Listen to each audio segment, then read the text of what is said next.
Que fait quand la prophétie tarde? Nous avons eu un moment exceptionnel hier au niveau de la parole de Dieu, au niveau de l'explication, de la présentation de la parole de Dieu. Et c'était incroyable.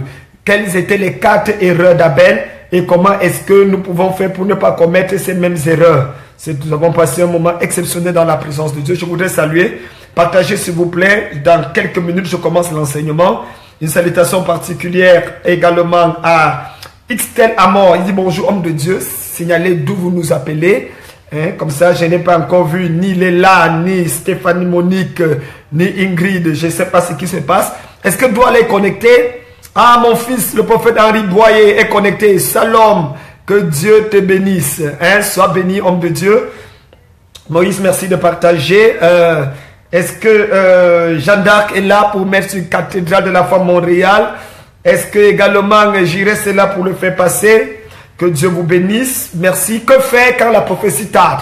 Vous savez, il y a tellement de prophètes qui prophétisent, mais l'expérience et les statistiques ont démontré que 89% des prophéties qui sont déclarées ne se réalisent jamais. Et 93% des prophéties tardent à se réaliser.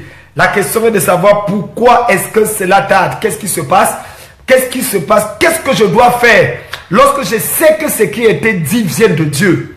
Qu'est-ce que je dois faire quand j'ai la conviction, Dieu lui-même me l'a montré, Dieu lui-même m'en a parlé, que c'est effectivement ce qu'il a prévu pour moi? Alors, la question est de savoir, que Dieu bénisse l'apôtre Jonathan Mongali. Je suis en direct, mon apôtre, soit béni. Là, il est en train de m'écrire. Alors, la question c'est de savoir, quelle doit être mon attitude? Est-ce que c'est possible que la prophétie tarde, que Dieu dise quelque chose et on ne voit pas cela se réaliser? Et si oui, qu'est-ce qu'il faut faire? Alors, dans les minutes qui viennent, vous allez avoir la réponse.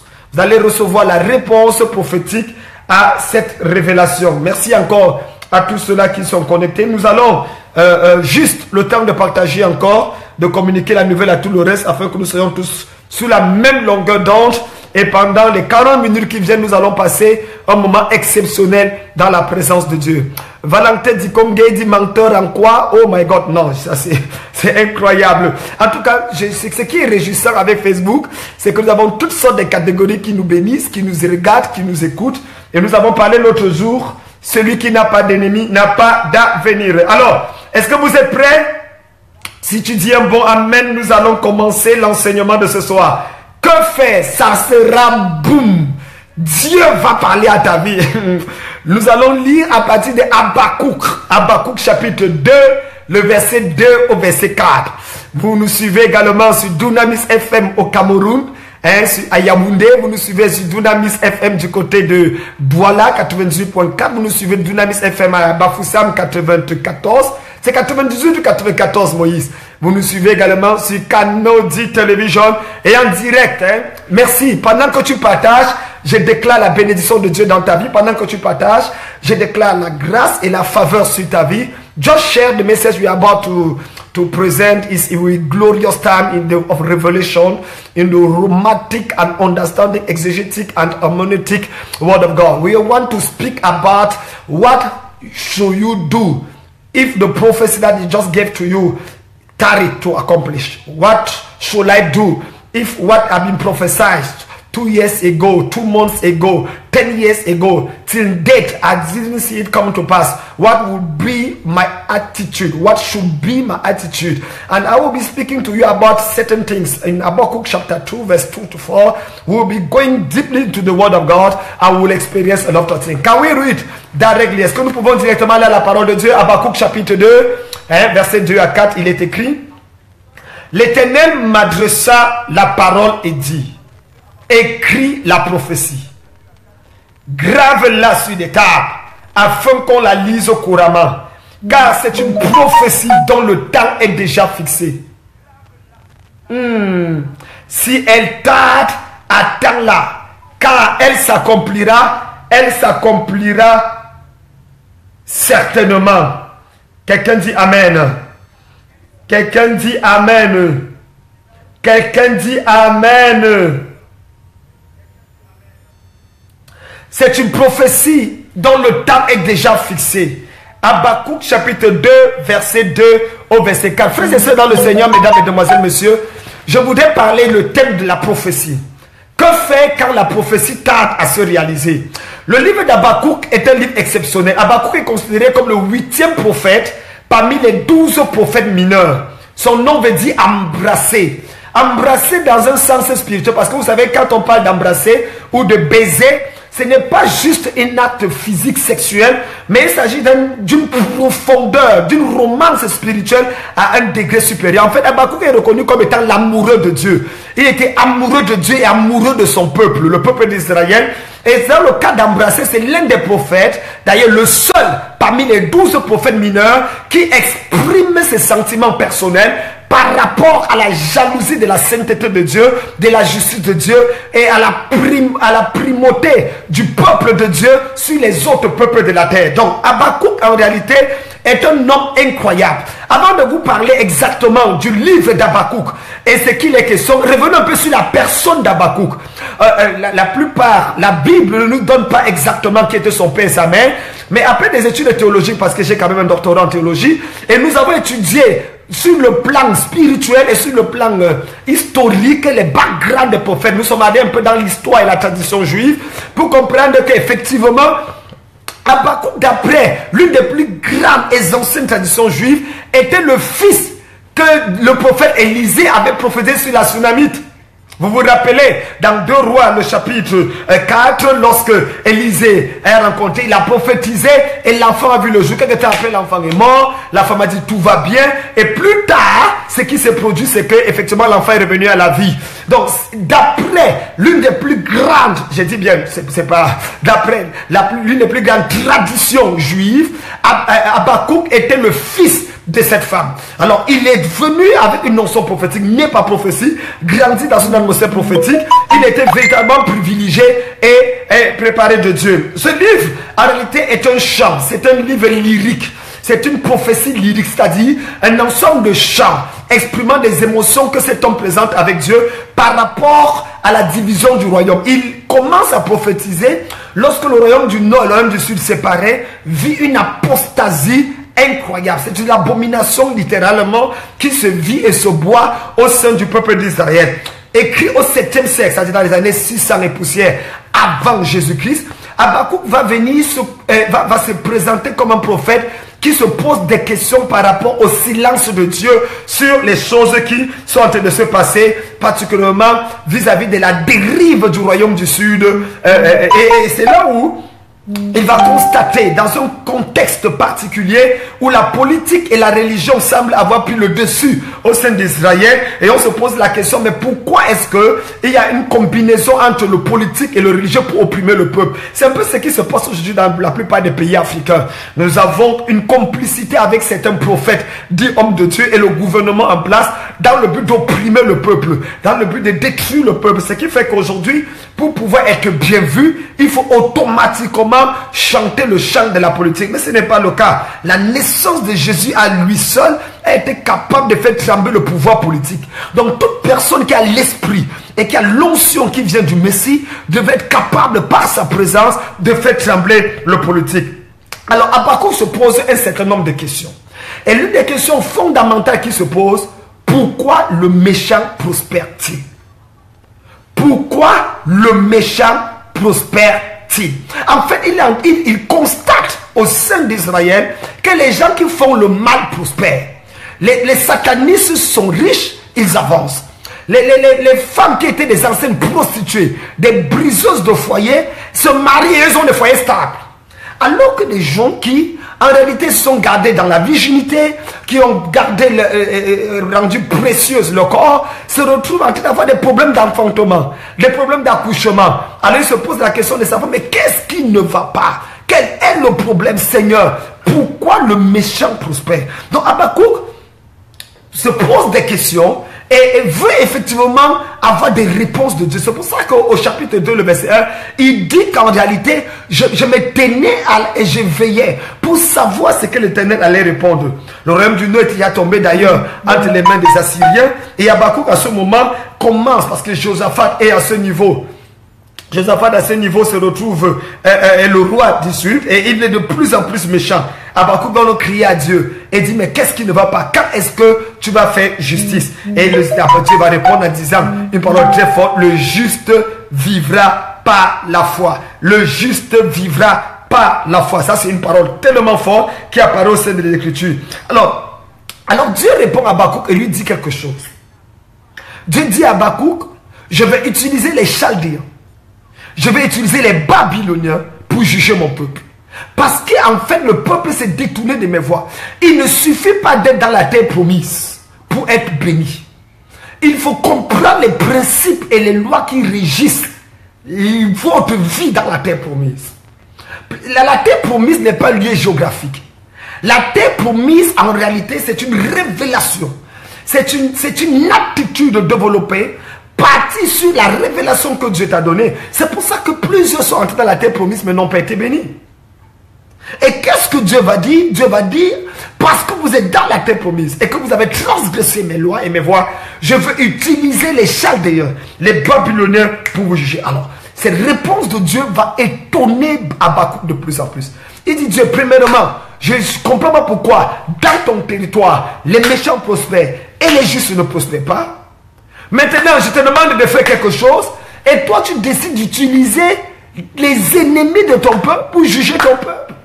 Ça dépasse l'entendement d'Habakkuk. Or, peuple de Dieu, écoutez-moi très bien. Dieu ne nous a jamais demandé de le comprendre. De la Genèse à l'Apocalypse, Dieu ne nous a jamais demandé de le comprendre. Ce que Dieu nous a toujours demandé de faire, c'est de croire et d'obéir. C'est de croire et d'obéir. Chercher à comprendre Dieu, en réalité, c'est passer à côté de la révélation. Parce que personne sur la terre ne peut comprendre Dieu. La Bible dit qu'il habite une lumière inaccessible. La Bible dit qu'en réalité, Dieu, au-delà de tout ce que nous pouvons penser et concevoir, notre cervelle ne peut pas comprendre l'immensité et la puissance glorieuse de ce Dieu que nous servons, qui existe avant le temps et dont le temps ne saurait même le contenir, puisque c'est lui qui a créé le temps étant hors du temps. C'est de ce Dieu qu'il s'agit. Alors, et c'est le cas dans plusieurs fois dans la Bible. Dieu utilisa par exemple Rahab, une prostituée, pour détruire les murailles de Jéricho et apporter le salut en Israël. Tu vas comprendre ça comment? Tu vas expliquer ça comment? Et ça, c'est un jugement. C'est une sentence ou un avertissement pour ceux-là qui sont toujours aptes à juger les gens. Ils sont toujours aptes à dire que Seigneur, si tu me bénis, tu peux me bénir. Mais l'autre ici, tu ne peux pas le bénir. Mais l'autre ici, il vit mal. Mais l'autre ici, sa foi est comme ça. Mon frère, j'ai appris une chose avec Dieu. Ne dis jamais, Seigneur, bénis-moi, mais ne bénis pas tel.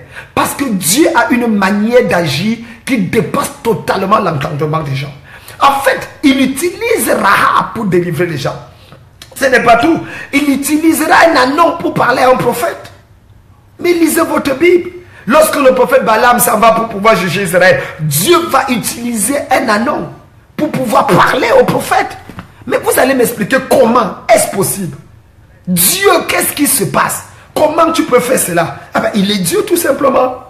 Ce qu'il fait, il le fait d'ailleurs très bien. Et nous ne pouvons pas le juger, nous devons simplement le comprendre. Quelqu'un n'a pas dit Amen. Une autre chose que nous voyons avec Dieu, c'est que personne n'aurait jamais pensé que Dieu allait utiliser Salomon pour pouvoir remplacer David. Mais ce n'est pas impossible. Pourquoi? Parce que en fait, Salomon est le fils de Bathsheba. Et Bathsheba n'était pas la femme légitime de David. D'ailleurs, Dieu est obligé de tuer le premier fils de Bathsheba.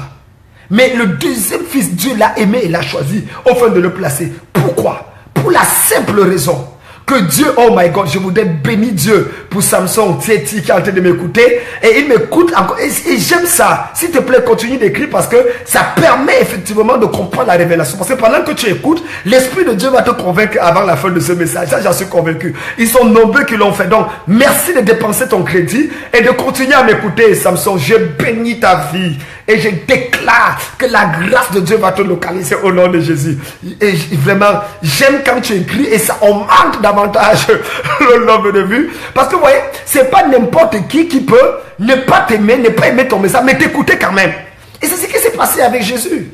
Le simple fait de l'écouter a bouleversé la vie des gens. Donc, véritablement, s'il vous plaît, encouragez mon bien-aimé qui est en train d'écrire et de dire des choses incroyables. C'est un signe prophétique qu'avant la fin de cette année, ce gars sera un enfant de Dieu et pourquoi pas un serviteur de Dieu pour l'année prochaine. Donc, c'est très important de comprendre que Dieu est en train de parler et de nous amener dans une autre dimension de vie. Quelqu'un n'a pas dit Amen. On ne peut pas comprendre Dieu, on ne peut que l'obéir, on ne peut que le servir. Dieu est un Dieu vivant, il est un Dieu puissant. Et c'est dans cette révélation de Dieu que nous voyons Dieu agir. Quelqu'un n'a pas dit Amen. Oh my God. Alors, qu'est-ce qu'il faut faire lorsque nous avons une prophétie et que nous ne voyons pas l'accomplissement? Quelle doit être mon attitude? Quelle doit être ma réaction? Qu'est-ce que je dois faire afin de m'assurer que Dieu manifeste sa gloire dans ma vie? Et c'est ça la question. Ce qui est très intéressant dans ce passage de l'écriture par rapport aux prophéties, c'est que Dieu va donner un message de jugement, mais également de consolation. Les méchants seront jugés, mais les justes seront consolés. Et face aux interrogations multiples du prophète, Dieu va parler, il va dire, écris la prophétie. Écris la prophétie. Pourquoi? Parce que la réponse de Dieu a toujours été une prophétie. Chaque fois que Dieu veut changer l'histoire d'une famille, changer l'histoire d'une nation, il enverra toujours un prophète. Le prophète est établi par Dieu pour apporter dans la vie d'un enfant de Dieu la gloire qui était cachée depuis longtemps. La Bible dit que Dieu ne fait rien sans avertir à ses serviteurs les prophètes. Et la Bible dit que c'est par un prophète qu'Israël est sorti de l'Égypte et c'est par un prophète qui s'est été préservé. Je déclare dans ta vie, à toi qui m'écoutes, quelle que soit la situation dans laquelle tu t'es retrouvé, Dieu te fait sortir avant la fin de ce mois. Quelqu'un n'a pas dit Amen. Je vois Dieu établir, prendre ta vie, arranger ta vie, décorer ta vie et t'introduire dans la gloire. C'est comme ça que Dieu fait. Il utilise toujours un prophète. En fait, toute action de Dieu sur la terre, sans passer par son serviteur, est illégale. C'est pour ça que Dieu, même pour sauver l'homme, a dû devenir homme. Ma Bible le dit. Il a dû devenir homme. C'est pour ça que Jésus aimait qu'on l'appelle fils de l'homme. Pas parce qu'il régnait sa divinité, mais parce qu'il savait que la base légale de son fonctionnement sur la terre se retrouvait à partir du fait qu'il soit un homme. Fils de l'homme, le fils de l'homme est venu chercher et sauver ce qui était perdu. Le fils de l'homme s'en va selon ce qui est écrit dans les Écritures. Le fils de l'homme, le fils de l'homme. Pourquoi? Parce que de cette dimension. Oh, je reviens. Dieu dit, écris la prophétie. Qu'on la grave sur les tables, car elle court à son terme. Si elle tarde, attends-la, car elle s'accomplira certainement. La révélation qu'il y a là, c'est qu'il est possible qu'une prophétie qui t'a été donnée tarde. Il est possible que Dieu parle dans ta vie et te dise que voici ce que je vais faire et que cependant ça tarde à arriver. Ce n'est pas moi qui l'ai dit. Dieu dit, si elle tarde, ça veut dire, c'est Dieu qui parle à Habakkuk. Écris la prophétie, voici la date de l'exaucement de cette prophétie. Mais si elle tarde, ce qui veut dire qu'il y a des possibilités. Que personne ne vous trompe et je peux vous démontrer de la Genèse à l'Apocalypse. Quand Dieu parle à Abraham, il lui dit, ta descendance sera esclave pendant 400 ans. Et après 400 ans, je vais descendre et je vais venir libérer mon peuple. Kabri, Gouzi, Imble, Gazi et Abragada. Quand Israël a entendu ça, lorsqu'ils sont allés dans la terre promise, en Égypte, ma Bible dit, Imble, Gozi, Yabara. À ce moment précis, Israël a passé 400 ans en esclavage. Parce qu'un pharaon qui n'a pas connu Joseph a vu le jour. Je prie que tout pharaon qui ne connaît pas la grâce de Dieu dans ta vie, toute personne qui se lève dans ta vie, dans ta famille, pour se liguer contre la destinée de Dieu dans ta vie, Dieu va fermer la bouche de cette personne au nom de Jésus. Mais parce qu'il est vivant. Parce que ce qu'il dit dans ta vie, il est obligé de l'accomplir. Mais il est possible que ça tarde. Que faire quand la prophétie tarde? Et c'est ça la question. Donc, c'est possible que ça tarde. Et ma Bible dit qu'à ce moment-là, il dit, Si elle tarde à temps là, 400 ans, Dieu devait libérer le peuple. À la 399e année, le 12e mois, le 30e jour, Israël, certaines personnes avaient commencé à arranger les papiers pour dire que je vais sortir. Ouf! Dieu avait dit à 400 ans, on va sortir de l'Égypte. Préparez-vous, l'esclavage est terminé. La parole de Dieu va s'accomplir. Ils étaient en train de danser. Ils étaient en train de se réjouir. Mais vous savez ce qui s'est passé? 401 ans, ils sont toujours esclaves. 402 ans, ils sont toujours esclaves. 405 ans, ils sont toujours esclaves. 410 ans, ils sont toujours esclaves. Pourquoi? Alors que Dieu a dit à la 400e année, il va les libérer. Est-ce que Dieu est un menteur? Non. La prophétie a tardé à s'accomplir. Le temps dans le domaine spirituel n'est pas la même chose que le temps dans le domaine physique. Il faut comprendre. Et je vais venir là-dessus. C'est à 430 ans qu'Israël a été libéré, que Dieu a suscité un prophète. Pourquoi? Deux raisons. Numéro un, Israël à 400 ans n'a pas crié à Dieu pour sa libération. Ce n'est pas parce que Dieu a dit qu'il va te bénir que tu vas croiser les mains et attendre la bénédiction. Il faut crier à Dieu pour voir la chose arriver. Tant que tu ne cries pas à Dieu, tu ne verras pas la grâce de Dieu se manifester dans la vie. Dieu va appeler Moïse et va dire, j'ai entendu le cri de mon peuple. J'ai vu la souffrance que les apôtres égyptiens et je suis descendu pour les libérer. Tant que Dieu ne voit pas ce qui t'arrive et tant qu'il n'entend pas le cri monter vers lui, il ne peut pas descendre et agir. Et c'est ça que beaucoup de chrétiens ne comprennent pas. Ces chrétiens ne comprennent pas. Ils disent que pourquoi Dieu ne voit pas que je veux me marier, Dieu ne voit pas que je suis pauvre, Dieu ne voit pas que j'ai besoin de sa délivrance. Il voit. Mais qu'as-tu présenté comme cri? Pourquoi? Parce que le ciel n'interviendra jamais sur la terre tant que la terre n'a pas présenté une requête au ciel. Chez Brago Imblagaza. Je pense que je dois reprendre la phrase ici. Qu'est-ce que tu dis?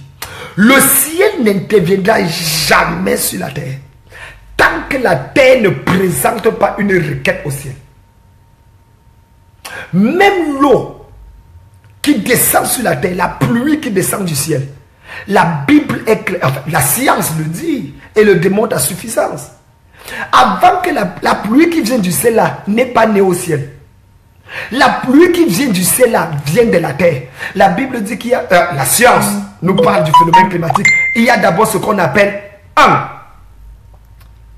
évaporation. Lorsque le soleil frappe sur les eaux de la mer, du lac, du fleuve, l'eau monte sous forme de vapeur. On appelle ça quoi? Évaporation.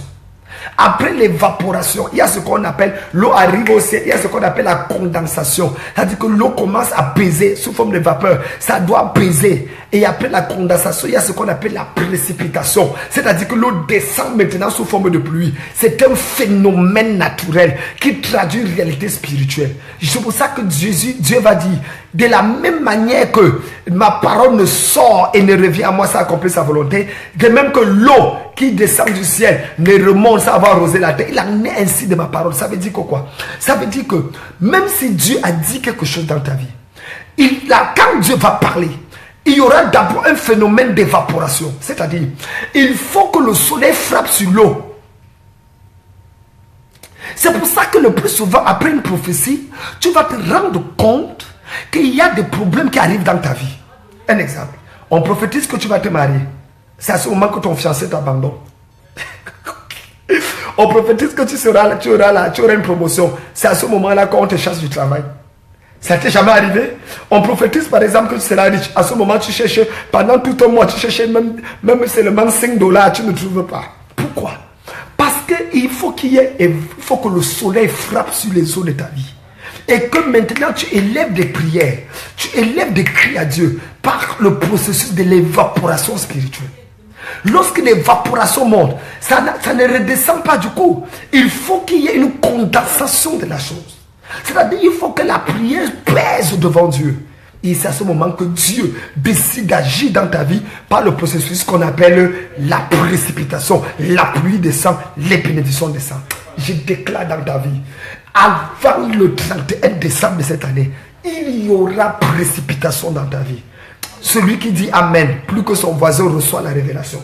Oh my God. Même si tu me suis à Canal TV, même si tu me regardes à Dunamis FM, même si tu me suis à Dunamis FM, dis Amen fort et tu verras cela arriver. Je n'ai pas entendu ton Amen. Crie Amen plus fort que ton voisin. C'est une prophétie dont le temps est déjà fixé. Donc, la prophétie là a un temps. Mais si elle tarde, ça veut dire que le temps peut être dépassé. C'est la même chose avec Daniel. Daniel dit que je compris par les livres que la captivité d'Israël devait être 70 ans à Babylone. Mais 70 ans étaient passés, pas de réponse. Pourquoi? Le prince de Perse avait arrêté l'exaucement de l'ange. Abli Gouzia Braga Ingega. Tout prince de Perse, tout esprit de retard dans ta vie, toute force diabolique qui t'empêche de voir la gloire de Dieu, je commande la délivrance. Je commande la délivrance. Je commande la délivrance. Ce que Dieu a dit dans ta vie finira par s'accomplir. J'ai envie de m'adresser à quelqu'un aujourd'hui. Je sens un esprit de retard qui s'est tenu dans ta vie. Je sens un esprit de retard. Pourquoi pour toi les choses doivent toujours arriver après? Pourquoi pour toi les choses, pour les autres ça arrive à l'instant qu'on prophétise, mais ta part ça a toujours un retard? Même si le retard peut arriver, il y a un moment dans ta vie le retard doit s'arrêter. Parce que le retard qui ne fait que durer n'est plus normal. Toute personne responsable du retard dans l'exaucement de ta prophétie, dans la manifestation de ta gloire, je commande maintenant la destruction de ce retard au nom de Jésus-Christ. Ton Amen peut provoquer ton miracle. Oh my God, quelqu'un dit Amen fort. Je vois Dieu restaurer les années que les sauterelles ont dévorées. Je vois Dieu restaurer les années que les sauterelles ont dévorées. Il y a un temps pour toutes choses sous le soleil. Dieu peut changer ta vie. Dieu peut bénir ta destinée. Dieu peut manifester sa gloire dans ta vie. Reçois cela au nom de Jésus-Christ. Quelqu'un n'a pas dit Amen. Quelqu'un n'a pas dit Amen. Oh my God. J'espère que vous êtes toujours en train de suivre, parce que là nous sommes directement connectés à la grâce de Dieu. Le Seigneur est vivant. La grâce de Dieu avec vous. S'il te plaît, je réponds à la question. Pour que faire quand la prophétie tarde? Nous revenons sur le fait que ça peut tarder. Et je voudrais clôturer cette première partie en disant, ce n'est pas seulement la prophétie qui peut tarder. Même le prophète, l'auteur de la prophétie peut tarder. Dans Matthieu chapitre 25, la Bible nous parle de l'histoire des vierges. Qu'est-ce que la Bible dit? Pendant que l'époux tardait. Donc il est possible que l'époux tarde. Pendant que l'époux tardait. Quelqu'un n'a pas dit Amen. Quand l'époux tardait, c'est à ce moment-là que il est possible que même l'époux puisse tarder. Les vierges folles s'assoupirent et s'endormirent. Ça ne sera pas ton partage. Au nom puissant de Jésus-Christ de Nazareth. Quelqu'un n'a pas dit Amen. Alors, je n'arrive plus à lire les commentaires. Je ne sais pas ce qui se passe. J'aimerais que vous continuiez, qu'on affiche les commentaires. J'ai envie de continuer à voir ce que les gens sont en train de dire, parce que c'est le Amen là qui débloque et apporte ta délivrance. Donc, il est possible que ça tarde. Et d'où maintenant ma question. Que faut-il faire quand ça tarde? Maintenant, il faut comprendre que la prophétie a trois choses. Il dit, c'est une prophétie dont le temps est déjà fixé. Donc ça a un temps, ça a un but et ça a un langage.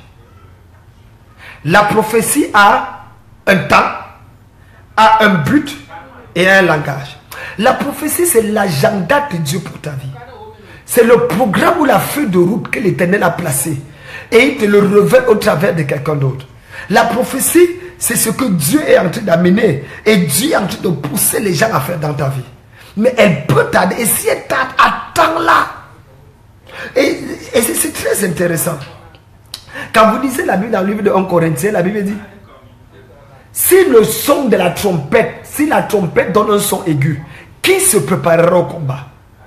Quand Dieu parle dans ta vie, ce n'est pas pour que tu croises les bras, c'est pour que tu te prépares au combat. Or, si le son si la trompette donne un son qui n'est pas aigu, dont la prophétie sort pour te préparer à une bataille.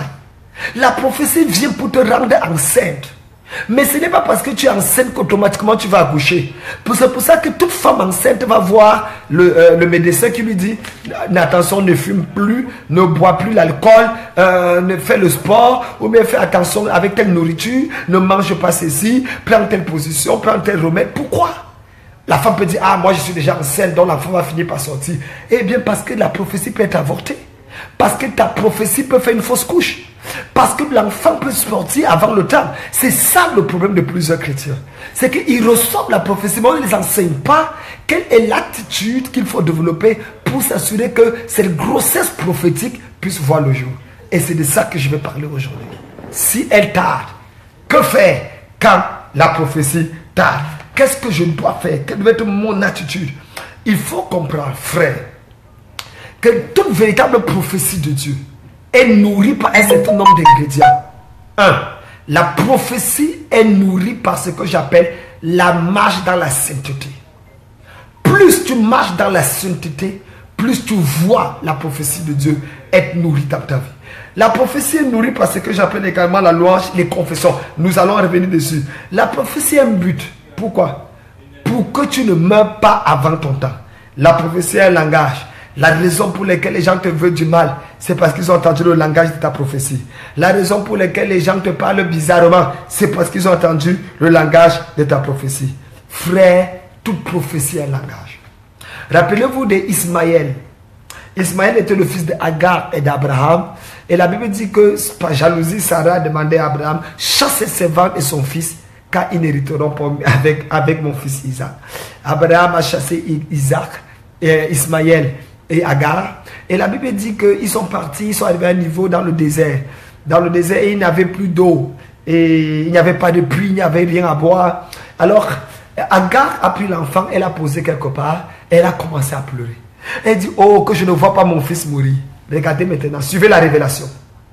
La Bible, et Dieu a entendu le cri de l'enfant. Numéro 1, lisez bien la Bible. Ce n'est pas l'enfant qui a crié. La Bible dit, Sarah pleura et cria. Mais Dieu n'entendit pas le son d'Agar. Mais Dieu a entendu le son de l'enfant. Pourquoi? Parce qu'Agar n'avait aucune alliance avec Abraham. C'est Ismaël qui sortait des reins d'Abraham qui avait une alliance. Ismaël était la prophétie d'Agar. Dieu a entendu le cri, le son d'Ismaël et il ouvrit les yeux d'Agar. Chabré Ingada Abra.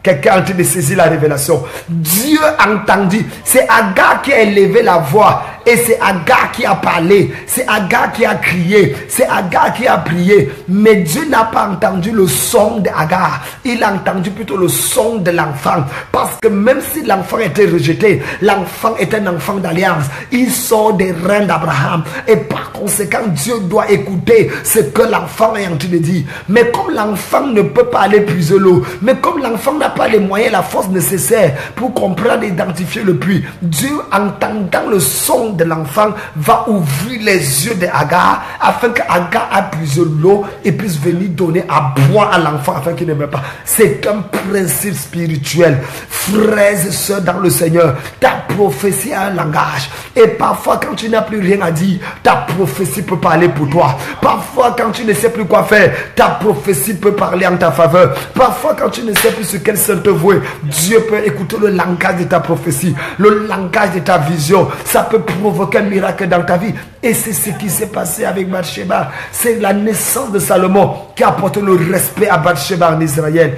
Je voudrais déclarer dans ta vie, je ne sais pas ce que tu traverses, je ne connais pas ce par quoi tu passes, mais je voudrais t'annoncer cette parole qui a été prononcée dans ta vie, ce décret qui a été déclaré dans ta vie, cette chose que Dieu a décidé de faire dans ta vie, tu le verras s'accomplir. Ça parlera en ta faveur. Ça parlera en ta faveur. Ça parlera en ta... Je ne sais pas à qui je parle, mais je sens dans mon cœur qu'il y a une femme qui est en train de m'écouter. Tu as dit, Seigneur, jusqu'à quand? Jusqu'à quand ces choses arriveront? Jusqu'à quand verrai-je ta gloire? Jusqu'à quand verrai-je ta main dans ma vie? Seigneur, manifeste ta grâce. Jusqu'à quand je vais attendre mon mariage? Jusqu'à quand je vais voir ta bénédiction? Seigneur, manifeste ta grâce. Eh bien, Dieu me dit de te dire, pendant que tu dis Amen, dans les 21 jours qui viennent, pendant que tu partages et dis Amen, je vois un ange aller livrer bataille en ta faveur. Un ange de guerre va se lever et arrêter le prince de Perse. Un ange de guerre va se lever et libérer ta prophétie. Un ange de guerre va se libérer et manifester le potentiel de Dieu dans ta vie. Je prophétise les yeux ouverts. Pendant que tu tends la main vers l'écran, pendant que tu tends la main vers le poste récepteur, pendant que tu tends la main vers ton téléphone, je déclare à toi et à toi seul, Dieu va t'honorer avant la fin de cette année. Dieu va t'honorer avant la fin de cette année. Tu ne pleureras pas à la fin de cette année. Je déclare que tu ne pleureras pas. Il y a un Dieu au ciel. Quand il ouvre, personne ne peut fermer. Quand il ferme, personne ne peut ouvrir. Yahweh parlera en ta faveur. C'est ta saison de célébrer. C'est ta saison de témoigner. C'est ta saison de voir Dieu parler en ta faveur. Je ne sais pas à qui je parle, mais je sens dans mon esprit que Dieu est en train de parler à quelqu'un. Je sens dans mon esprit que la faveur est en train de localiser quelqu'un. Qui a dit que tu pleureras dans ta vie? Qui a dit que tu ne et je dis que tu verras Dieu manifester sa grâce. Je dis tu verras la grâce de Dieu se déployer en ta faveur. Je parle à quelqu'un sous l'onction de Dieu en ce moment qui a arrêté ton miracle. Il y a une prophétie que Dieu a dit depuis le début de cette année. Jusqu'à présent tu ne vois pas cela se réaliser. Que Dieu punisse le diable et sa troisième femme. Je déclare, tu verras cette prophétie se réaliser. Tu verras la grâce se manifester. Tu verras Dieu parler en ta faveur au nom puissant de Jésus-Christ. C'est une prophétie dont le temps est déjà fixé. Si elle tarde, attends-la, car elle s'accomplira et elle s'accomplira certainement. Je prophétise dans ta vie, dans 21 jours, pendant que tu dis amen, ça arrive. J'ai dit dans 21 jours, tu verras ce que tes yeux n'ont jamais vu. Dans 21 jours, tu célébreras Dieu d'une manière exceptionnelle. Dans 21 jours, pendant que je baisse ma tête, dès que je vais relever ma tête, un ange va frapper ton épaule et apporter la gloire dans ta vie. Oh my God, je ne sais pas à qui je parle. Dans 21 jours, tu verras la main de Dieu dans ta vie. Dans 21 jours, tu verras le ciel parler en ta faveur. Dans 21 jours, tu verras et entendras un son de Dieu. Le son d'un chant nouveau. Le son de l'allégresse. Le son de la faveur. Tu entendras cela dans ta vie. Au nom puissant de Jésus-Christ. Qui a dit pendant que tu partages, quand tu partages à une personne, je vois la même chose arriver dans un membre de ta famille. À chaque partage que tu envoies à quelqu'un, pendant que je prophétise cette prophétie, ça arrive aussi à quelqu'un de ta famille. Ça arrive dans la vie de tes enfants. Pendant que tu partages, ça se manifeste dans la grâce de tes familles. Au nom puissant de Jésus-Christ, Dieu manifestera sa grâce. Ton amen ne ressemble pas à ma prophétie. Oh my God. Pendant que tu dis amen plus fort que ton voisin, je vois cela se déployer. Je vois la grâce te localiser. Je vois la main de Dieu se manifester. Au nom puissant de Jésus-Christ.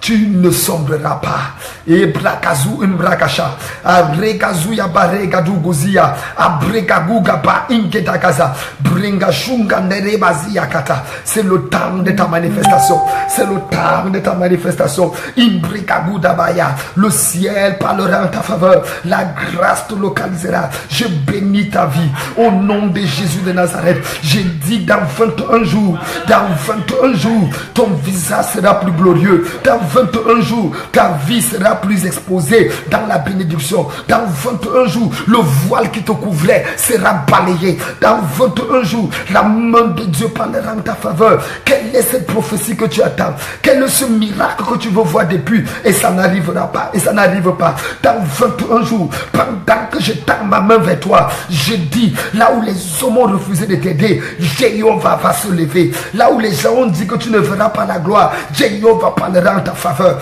Au nom de Jésus de Nazareth. Pourquoi? Que faire pour que la prophétie se réalise? Quelle est l'attitude que je dois avoir? Saint-Esprit de Dieu, pendant que ces gens tendent la main vers l'écran, pendant qu'ils tendent la main vers leur poste récepteur, manifeste ta grâce, manifeste ta grâce, manifeste ta grâce. Au nom puissant de Jésus, tu ne sombreras pas. Je parle à quelqu'un ici là.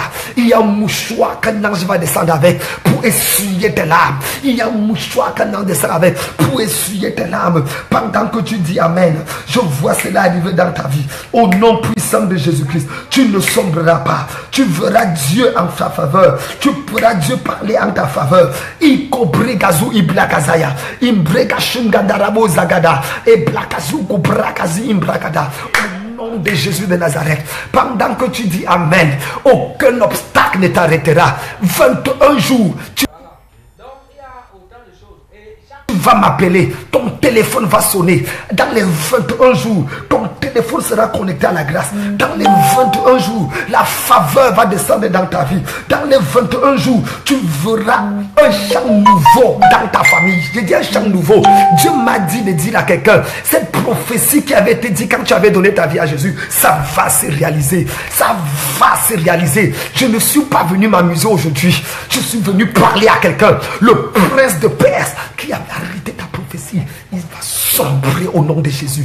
Il va sombrer au nom de Jésus. Les gens t'ont regardé, où est ton Dieu? Les gens t'ont regardé, dit mais pourquoi est-ce que ça ne marche pas? Qu'est-ce qui ne va pas avec toi? Où est là ce que tu avais dit? Où est ce que tu avais promis? Pourquoi tu as dit que Dieu va agir? Depuis on attend voir. Est-ce que tu sais qu'il y a des gens qui attendent de voir ce que Dieu va faire dans ta vie pour venir à l'église? Est-ce que tu sais qu'il y a des gens dans ta famille qui attendent de voir la main de Dieu sur ta vie pour courir vers Dieu? Et Dieu veut les sauver. Pourquoi Dieu n'agit pas? Pourquoi Dieu ne fait pas ça dans ta vie? Pourquoi Dieu ne se déploie pas? Que Dieu punisse le diable. 21 jours à partir d'aujourd'hui. J'ai dit 21, j'ai dit 20, pas 22 jours. 21 jours. Tu vas voir une prophétie que tu avais oubliée. Quelque chose de grand et de fort que Dieu avait promis dans ta vie s'est réalisé. La prophétie, elle a un langage. Dieu a entendu le son d'Ismaël alors que c'est Agar qui a parlé. Dieu n'a pas entendu la voix d'Agar. Il y a des gens que Dieu entend entendre leur voix. Les gens qui sont sous alliance avec Dieu, Dieu entend leur voix. Dieu a entendu la voix d'Ismaël et il exauça. Je vais répondre à la question, frère. Si elle tarde, qu'est-ce qu'il faut faire? Et il dit, attends-la. Si elle tarde, attends-la. Si elle tarde, attends-la. Ne cours pas de lieu en lieu. Attends-la. Le mot attendre ici, c'est le mot en hébreu shaka. Dieu dit, si la prophétie tarde, shaka. Et gros bagagada. Imbrogo shabadaga zimbregazu ikrabagada abligazaga. Ça ressemble au mot de Jérémie chapitre 1 où Dieu a dit à Jérémie shokep shakep. Ça dit je veille sur ma parole pour l'accomplir. Ça c'est en hébreu shokep shakep. Je veille sur ma parole pour l'accomplir. Il dit à Jérémie, que vois-tu? Il dit je vois comme la branche d'amandier. Il dit que tu as bien vu. Je veille sur ma parole. Je précède l'accomplissement de ma parole. Je travaille pour que ma parole s'accomplisse. Shakep shokep. Et le mot ici qui dit si la prophétie tarde, attends-la. Ça veut dire chaka, chaka là. Chaka, c'est pas seulement dire attendre passivement. Non. Chaka est un verbe actif en hébreu qui parle de attendre comme une embuscade. Le mot chaka, c'est le mot placer une embuscade afin que la prophétie ne te rate pas. Oh my God, je sens que la notion est en train de changer. Chaka, c'est tendre une embuscade afin de s'assurer que la prophétie qui a été donnée dans ta vie se réalise. Donc quand Dieu parle dans ta vie, tu ne croises pas les bras et tu dis que j'attends voir si ça va arriver. Ça ne se passe pas. Quand Dieu parle dans ta vie, quand une prophétie sort, tu dois chaka la prophétie. Ça veut dire que tu dois placer une embuscade sur la prophétie. Tu dois t'assurer que la prophétie ne te traverse pas. Frère, écoutez-moi bien. La Bible dit que Jésus est entré à Jéricho. Et pendant qu'il sort de Jéricho, il est entré, il a traversé Bartimée. Rien ne s'est passé. Il a guéri les gens, fait des miracles. Et il est sur le point de partir. Bartimée demande, mais pourquoi il y a ce bruit? On dit à Bartimée, il y a Jésus de Nazareth qui passe. Bartimée dit, je n'ai rien à faire avec Jésus de Nazareth. Il élève la voix et il va chaka. Il dit que Jésus, fils de David, aie pitié de moi. On a dit à Bartimée, c'est Jésus de Nazareth qui vient. Bartimée dit non, Jésus, fils de David. Ça veut dire que quoi? Bartimée avait fait ça en catéchisme. Bartimée avait lu la Bible. Bartimée savait que c'est du Messie, c'est du fils de David que viendrait la guérison, que viendrait la délivrance, que viendrait le miracle, que viendrait la bénédiction. Bartimée savait que Nazareth ne sortait rien de bon. Il a dit Jésus, fils de David, aie pitié de moi. Et la Bible dit qu'il était donc en train d'attendre. Cette attitude montre que Bartimée était en train de chaka la prophétie. Et c'est ça qu'il a arrêté. Les gens continuent à dire, ferme ta bouche. Tu n'es pas dans le programme du culte de ce soir. Ferme ta bouche. Dieu ne pensait pas à toi. Quand il est entré, s'il te voulait, il allait te guérir. Il a fini le programme. L'agenda est déjà clôturé. Il part ailleurs. Bartimée a dit, jamais. Je vais chaka ma prophétie. Il y a une prophétie qui dit que quand le Messie va venir, il va rendre la vue aux gens. Il va guérir les gens. Il va changer les conditions. Et c'est comme ça. Et c'est comme ça que Bartimée va recevoir son miracle. La femme à la perte de sang à chaka. Elle n'attendait pas à la maison. Dans son attente de son miracle, elle est partie. La Bible dit, elle se disait en elle-même, si je peux seulement toucher le bord de son vêtement, je serai guéri. Frère, l'une des raisons pour lesquelles les gens ne voient pas Dieu manifester ce qu'il a promis dans leur vie, c'est leur incapacité à chacun la prophétie. Ce n'est pas parce que Dieu t'a dit qu'il va te bénir que tu seras béni. Va dormir, tu ne seras pas béni. Dieu te dit qu'il va te donner un mariage. Et tu es là, tu es sale. Quel est le frère qui va accepter? Même si Dieu le fouette, il va refuser. Dieu te dit qu'il va te donner une promotion à ton lieu de service. Chacun. Tu viens au bureau à 10 heures. La promotion va venir comment? Tu insultes tes patrons, tu ne les salues pas. Tu ne te comportes pas bien. Ça va venir comment? Attendre la prophétie, c'est chacun. Il dit, si la prophétie tarde, attends-la. Ça veut dire quoi? Place une embuscade sur ta prophétie.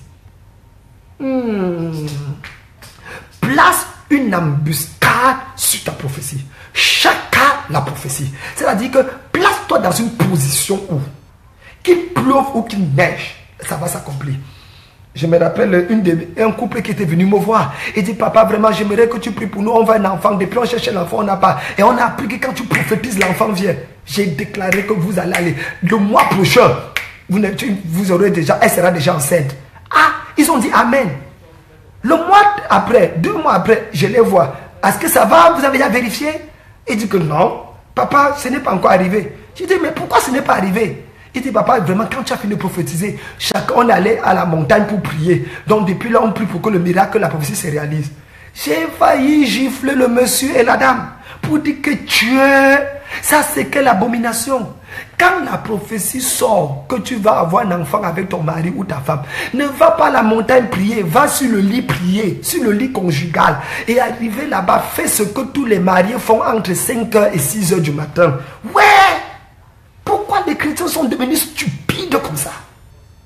Va chacun à la prophétie. Ça veut dire quoi? Place une embuscade sur ta prophétie. Dieu dit que tu vas tomber enceinte. La prophétie sort. Et tu pars, tu t'habilles avec le pantalon. Ça va venir comment? Tu es vierge Marie.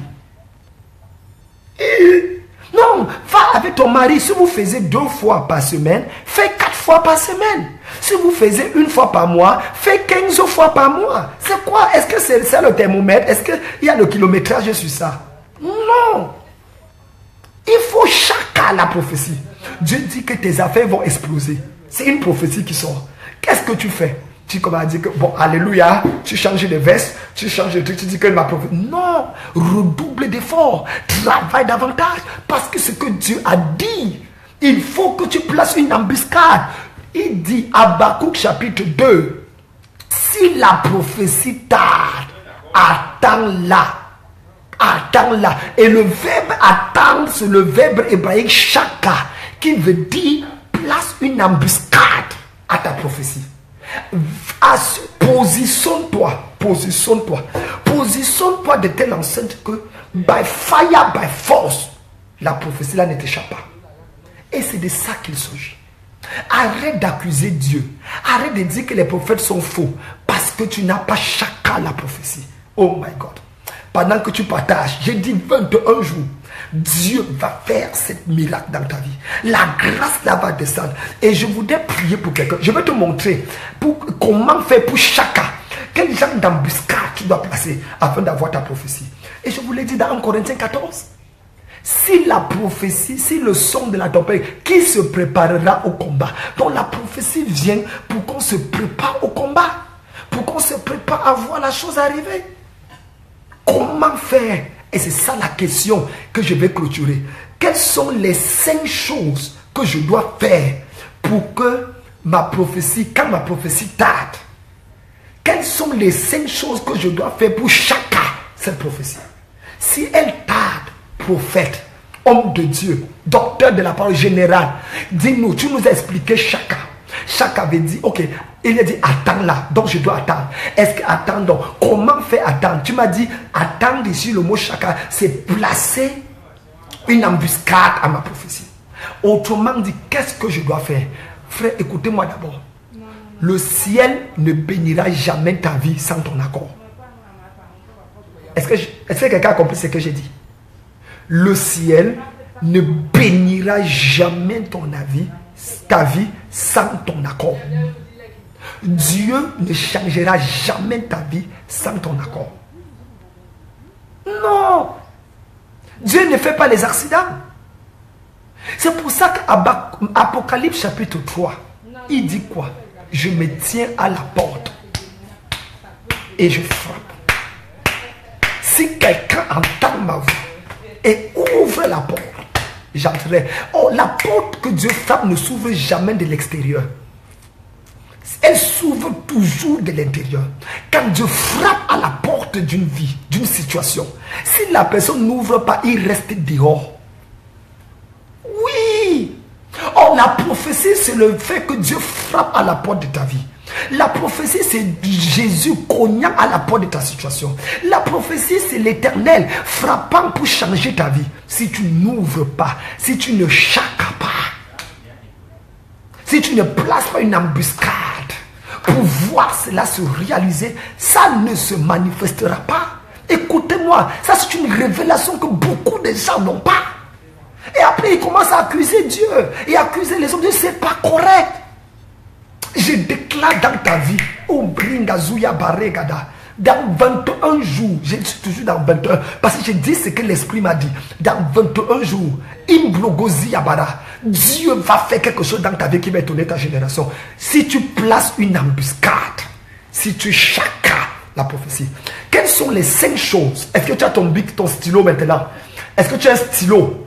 Quelles sont les 5 choses que je dois faire quand une promesse de Dieu, quand une prophétie, quand une révélation tarde à se manifester, à se réaliser? Quelles sont les 5 choses que je dois faire?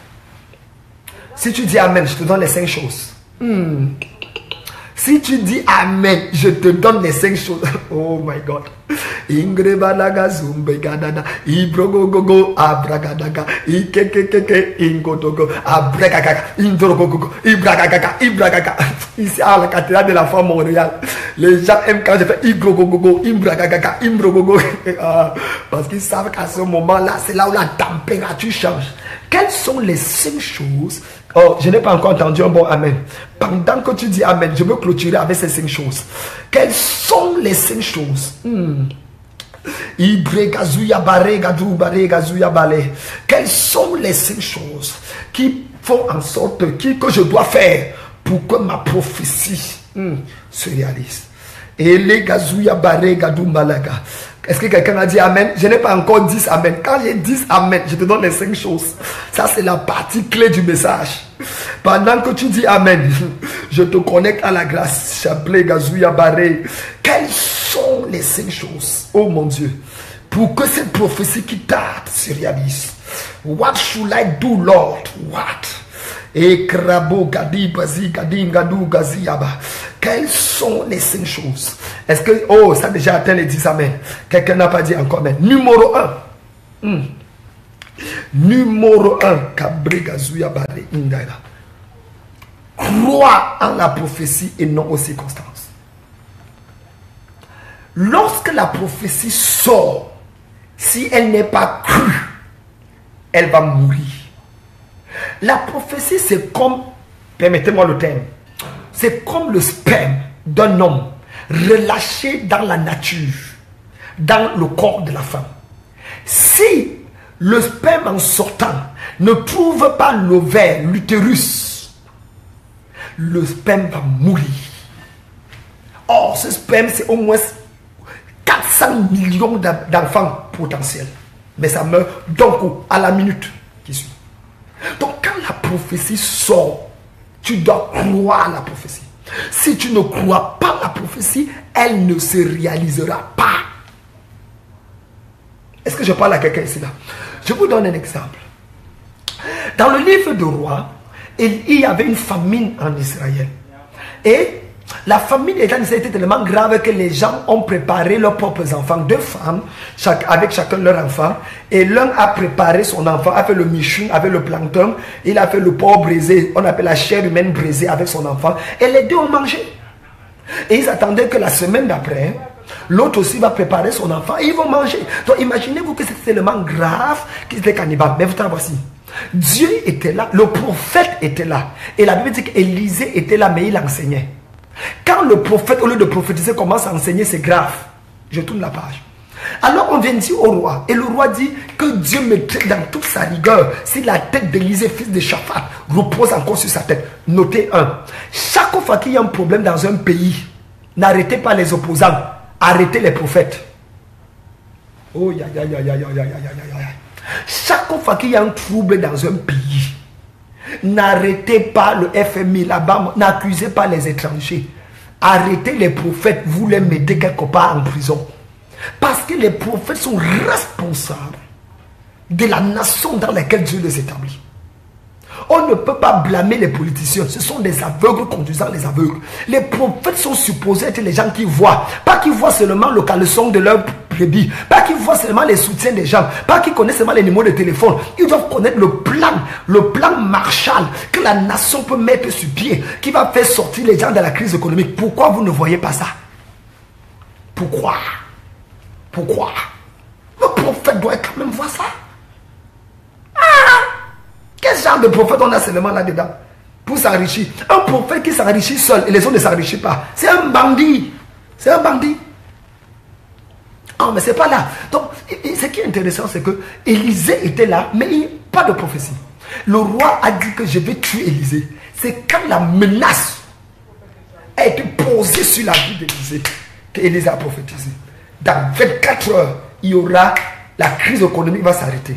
Dans 24 heures, il y aura assez de miracles, il y aura assez de nourriture dans le territoire. Écoutez bien, dans 24 heures, personne ne peut recevoir d'une onction prophétique tant qu'il ne pose pas une exigence sur cette onction prophétique. Le prophète peut être ton ami, ton frère, ta soeur, ton père, ton fils spirituel même. Mais tant que tu ne poses pas une exigence sur son onction, tu ne verras jamais la parole sortir pour toi. Les gens disent que papa, depuis que je suis avec toi, tu prophétises sur les autres. Pourquoi pour moi tu ne prophétises pas? Quelle exigence prophétique as-tu posée? Pourquoi la prophétie s'est réalisée dans ta vie? C'est ça la question. Il ne suffit pas d'être l'ami du prophète. Il ne suffit pas de marcher avec lui, d'aller manger le hamburger Angus avec lui, le McDo. Non. La question est la suivante. Est-ce que tu as posé une exigence? C'est quand on a posé une exigence sur le prophète Élisée qu'il a dit dans 24 heures, il y aura assez à manger. Et quand il a dit ça, écoutez bien. Écoutez bien. Personne n'a dit amen à la prophétie. Oh, personne. Personne n'a dit amen à la prophétie. Pourquoi personne n'a dit amen à la prophétie? Et c'est ça la question. La prophétie est sortie. Qu'est-ce que Dieu dit dans Ésaïe 57? Il en est ainsi. Il dit de la même manière que la pluie ne descend, ne remonte et ne revient sans avoir arrosé la terre. Il en est ainsi de ma parole. Elle ne sort et ne revient à moi sans avoir accompli ma volonté. La raison pour laquelle elle est sortie, ça veut dire que chaque fois qu'une prophétie sort, elle ne revient pas à Dieu tant qu'elle n'a pas accompli ce pourquoi elle est sortie. Donc quand Élisée a prophétisé, personne, il y avait les anciens étaient assis dans la salle, dans l'église, personne n'a dit amen à la prophétie. La prophétie a commencé à voyager. La prophétie commence à se déplacer. Personne ne dit amen. Au contraire, il y a un gars qui a douté même la prophétie. La prophétie va dans la ville. La prophétie disait quoi? Dans 24 heures, il y aura la prospérité dans tout le pays. Les gens seront millionnaires, milliardaires. La prophétie sort. Personne ne dit amen. C'est dans la Bible. Hein? La prophétie est sortie de la ville. Et à l'entrée de la ville, il y avait 4 lépreux. Parmi les 4 lépreux, il y avait Géasi. Rappelez-vous que Géasi, 2 chapitres avant, était devenu lépreux. Et les lépreux avaient une association des ressortissants des lépreux. Ils formaient ce qu'on appelle le syndicat des lépreux. Ils se retrouvaient pour ne pas mourir avant le temps. Et Géasi, en tant que le plus fameux des lépreux, devait être le chef des lépreux. Donc quand la prophétie sort, un moment Géasi est en train de parler avec les lépreux. Il parlait avec ses frères lépreux. Il leur raconte les choses. Après un moment, le pied de Géasi commence à faire tchoum, tchoum. Son corps commence à bouger comme ça. Boum, boum, boum, boum, boum, boum. Ah, Géasi dit, je ressens ce que j'avais l'habitude de ressentir lorsque Élisée prophétisait. Géasi commence à dire, je ressens quelque chose que j'avais l'habitude de ressentir. C'est comme s'il y a une prophétie dans l'air. Vous savez, même un vieux lion a toujours des réflexes. Ah, my God. Même les anciens joueurs, il a encore les dribbles que s'il te fait ça, ne peut pas parce qu'il a vieilli. Ou même qu'on l'a chassé de l'équipe nationale, qui ne peut pas. Roger Mila nous a montré ça lors de la Coupe du Monde. Il dit, un vieux lion reste un lion. Géasi dit, je sens quelque chose que je n'avais pas l'habitude de sentir. Et quand il a fait comme ça, écoutez, il dit, je sens qu'il y a une prophétie. Géasi a dit, Amen. Il dit, allons. Sors de si on meurt, on va la ville, on meurt, on va se faire. Allons chez la prophétie nous conduit là-bas. Et c'est ainsi que ce sont les premières personnes à recevoir la prophétie. C'est eux qui sont devenus des multimillionnaires. Au point où ils n'avaient plus l'endroit pour cacher l'argent. Ils ont dit que allons appeler la foule, on partage avec ceux qui sont dedans. Dieu va utiliser quelqu'un que tu n'attendais pas pour changer ton histoire. Crois Dieu. Les gens t'ont disqualifié. Les gens t'ont dit que tu n'es rien. On a dit que tu es lépreux. On a dit que tu ne peux plus rien. Les gens même t'ont maudit. Qu'importe. Dieu peut prendre cela et tourner ça en ta faveur. Dieu peut changer ton histoire. Preuve. Le chapitre d'après. Dans 2 Rois, on voit Géasi au palais, assis avec le roi. C'est le seul lépreux qui est entré dans la ville. Et qui n'est pas seulement entré dans la ville, qui est allé jusqu'au palais, s'asseoir au palais pour parler avec le roi d'égal en égal. Pourquoi un lépreux qui était déjà multimilliardaire, le roi ne négocie pas avec lui, qui compte sur quoi? George Abrigazuyabara Chaka, numéro 1. Qu'est-ce qu'il faut faire? Il faut croire la prophétie. Si tu ne crois pas, ça ne se réalisera pas.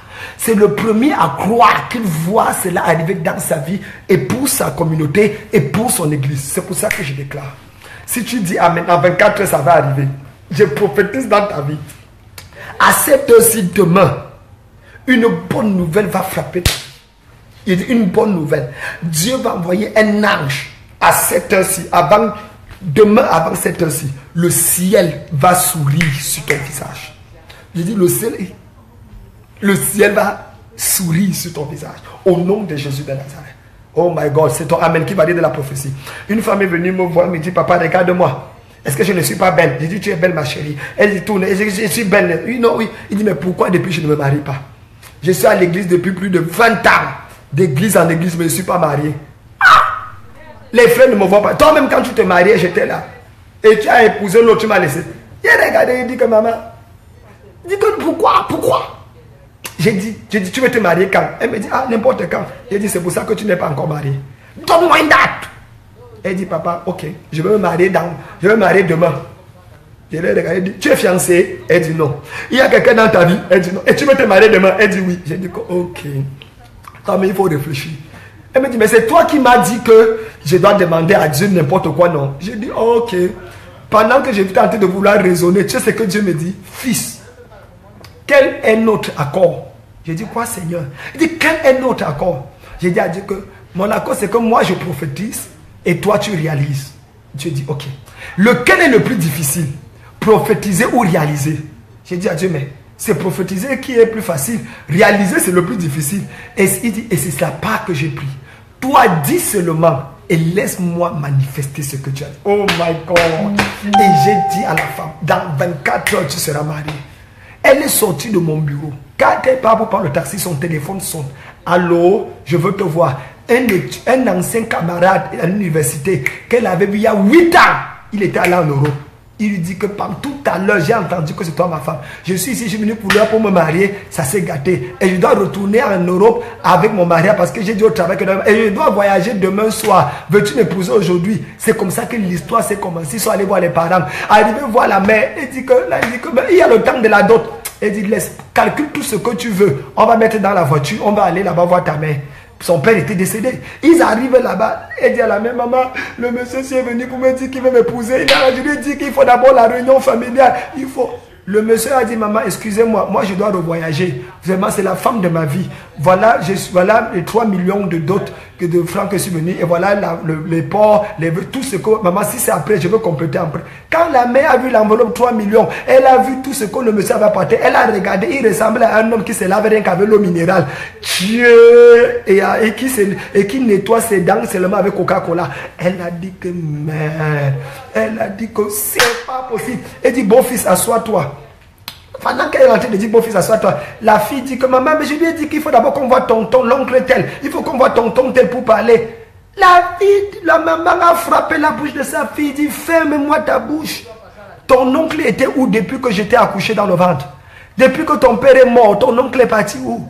Et tu me dis que l'oncle.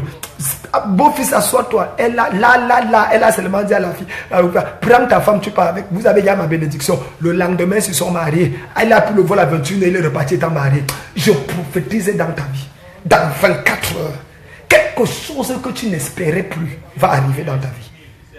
Oh, je n'ai pas vu amen. Je n'ai pas vu amen. Oh, attends, je ne vois pas bien amen. Oh my God. J'ai dit dans 24 heures, ça va arriver dans ta vie. Dieu est un Dieu vivant. Et aujourd'hui, elle est mariée. Et ils sont en Europe. Frère, Dieu est vivant. Deuxième chose. Premier, il faut croire la prophétie. Deuxièmement, qu'est-ce qu'il faut faire? Il faut corriger ton langage. Corrige ton langage. Plusieurs personnes tuent leur prophétie par leur langage. N'aie pas de paroles négatives sur ta prophétie. Tu dois activer ta prophétie par des bonnes paroles. Dieu dit à Israël dans le désert, je vous traiterai selon les paroles que vous avez dites. Plusieurs personnes tuent leur prophétie par de mauvaises paroles. Que ce ne soit pas ton cas au nom de Jésus. Active ton langage. Corrige ton langage. Ne sois pas défaitiste, sois positif. Ne te fie pas aux circonstances. Fie-toi à ce que Dieu dit. C'est ce que Dieu dit qui est vrai. Ce n'est pas ce que tu traverses qui est vrai. La bouche n'a jamais été créée pour décrire ta vie. La bouche a été donnée pour créer ce que tu veux vivre. La bouche n'a jamais été donnée pour décrire ce que tu vis. La bouche a été donnée pour créer ce que tu veux vivre. Ah! Chabregazu imblegaza. Qu'est-ce que tu dis? Pourquoi tu veux tuer? Dieu a dit à Moïse, je vais les traiter selon les paroles qu'ils ont dites. Et c'est comme ça qu'ils ne sont pas entrés. Les 12 espions, les 10 ne sont pas entrés dans la terre promise à cause de leurs paroles. Les 2 qui sont entrés, c'est Josué et Caleb, à cause de leurs paroles. Et Dieu dit, ils ont eu un esprit différent. Donc ta parole retrace l'esprit qui t'anime. La parole que tu donnes retrace l'esprit qui t'anime. L'esprit qui t'anime. Quel est l'esprit qui t'anime? C'est ça la question. Qu'est-ce que tu dis sur la prophétie? Parfois quand on finit de prophétiser dans ta vie, tu crois bien, mais quand tu sors, les circonstances, ce que les autres vont dire, est-ce que c'est même vrai? Est-ce que ce n'était pas l'émotion? Est-ce que c'est vraiment... Non! Continue de croire. Et quand tu crois, déclare les choses, corrige ton langage. Parce que tes paroles peuvent raccourcir ton désert. Comme tes paroles peuvent augmenter ton temps du désert. Numéro 3. Comment chacun la prophétie? Comment je dois faire? Numéro 3. La louange et l'adoration. La louange et l'adoration. Pour que la prophétie se réalise, frère, apprends à mettre Dieu au centre de ta vie par une vie de louange et d'adoration. J'ai découvert que la louange et l'adoration provoquent le cœur de Dieu et le poussent à manifester rapidement ce qu'il avait prévu pour toi. On ne loue pas Dieu pour ce qu'il a fait. On ne loue pas Dieu pour ce qu'il a fait. On loue Dieu pour ce qu'il est capable de faire. Comprenez bien les principes spirituels. Je le loue parce qu'il est capable de me guérir. Il ne m'a pas encore guéri, mais il est capable. Je le loue parce qu'il est capable de me sauver. Je le loue, je suis encore mal, j'ai encore testé, mais il est capable. Et le fait qu'il soit capable, je commence déjà à le louer. Et c'est ça la vérité spirituelle. Et l'adoration, ce n'est pas seulement dire Jéhovah Jireh, El Shaddai, Adonai, Emmanuel. Non, la véritable adoration, lisez la Bible. Abraham, Jéhovah Jireh. à la montagne d'éternité sera pourvu. La véritable adoration, c'est le résultat d'une transaction avec Dieu, à partir duquel tu as découvert Dieu d'un visage que tu ne connaissais pas avant. Adorer Dieu, c'est le produit d'une transaction personnelle avec Dieu, à l'issue duquel je découvre un visage de sa personne que je ne connaissais pas avant. Lorsque tu comprends l'adoration dans ce sens, mais tu ne trembles pas, parce que tu l'adores sur la base du vécu. J'ai une transaction avec lui, et sur cette transaction, je le vois dans une autre dimension, je le découvre dans une autre dimension. Cabru Gazaya, frère, la louange et l'adoration. Quand on prophétise, on a dit que tu vas te marier, tu ne te maries pas. Ne parle pas ton temps à intercéder, c'est l'erreur. La prophétie est sortie, l'intercession ne nourrit pas la prophétie.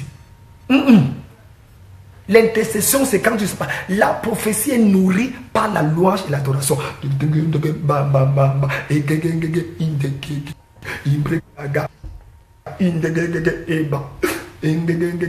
Quand la louange sort, oh my God, j'ai ça l'envie de danser. Quand tu as reçu une prophétie, quelle doit être ton attitude?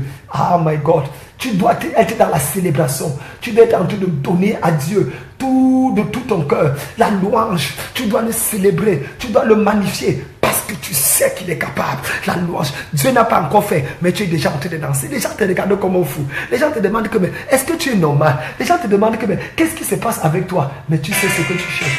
Tu commences à célébrer Dieu.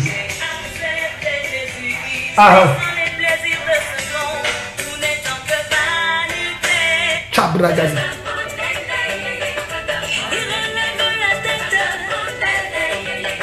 Hey! Oh my God, qu'est-ce que je peux dire?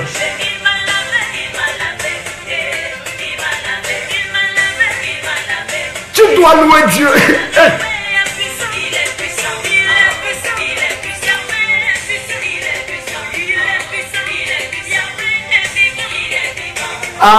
Il est.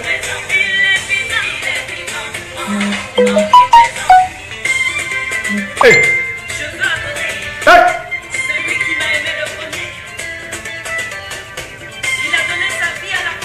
La louange nourrit ta prophétie et fait en sorte que ça s'accomplisse.